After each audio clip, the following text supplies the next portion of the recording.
السلام علیکم ورحمۃ اللہ وبرکاتہ۔ نبی صلی اللہ علیہ وسلم کے اخلاق حسنہ۔ صحیح روایت میں ابو ہریرہ رضی اللہ عنہ سے منقول ہے کہ ایک روز نبی صلی اللہ علیہ وسلم کے ساتھ ہم بیٹھے ہوئے کچھ باتیں کر رہے تھے، پھر وہاں سے اٹھ کر آپ صلی اللہ علیہ وسلم گھر کو تشریف لے گئے۔ میں بھی آپ صلی اللہ علیہ وسلم کے ساتھ ہو لیا۔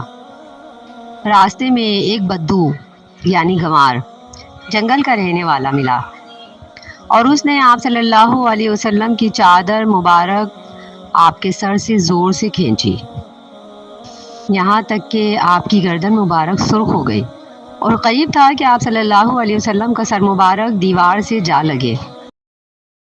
آپ صلی اللہ علیہ وسلم نے اس گنوار کی طرف متوجہ ہو کر فرمایا، تیرا مطلب کیا ہے؟ جو تو کہنا چاہتا ہے کہ اس نے کہا، یہ دونوں میرے اونٹ غلے سے بھر دے، اس لیے کہ جو تیرے پاس مال ہے وہ مال خدا کا ہے، کچھ بھی تیرا اور تیرے باپ کا نہیں ہے۔ آپ صلی اللہ علیہ وسلم نے فرمایا، تو سچ کہتا ہے،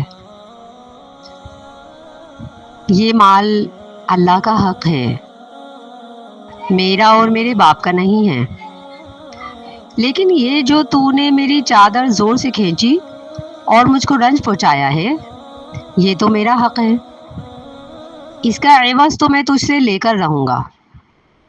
اس نے کہا، میں ہرگز اس کا عوض نہ دوں گا۔ آپ یہ کلمہ فرماتے تھے اور نہایت خوشی سے مسکراتے جاتے تھے اور وہ بھی جواب دیتا جاتا تھا۔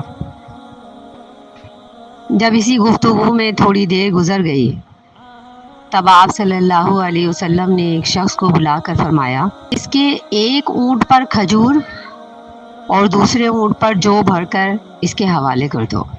ابو داؤد کتاب الادب جلد نمبر 2۔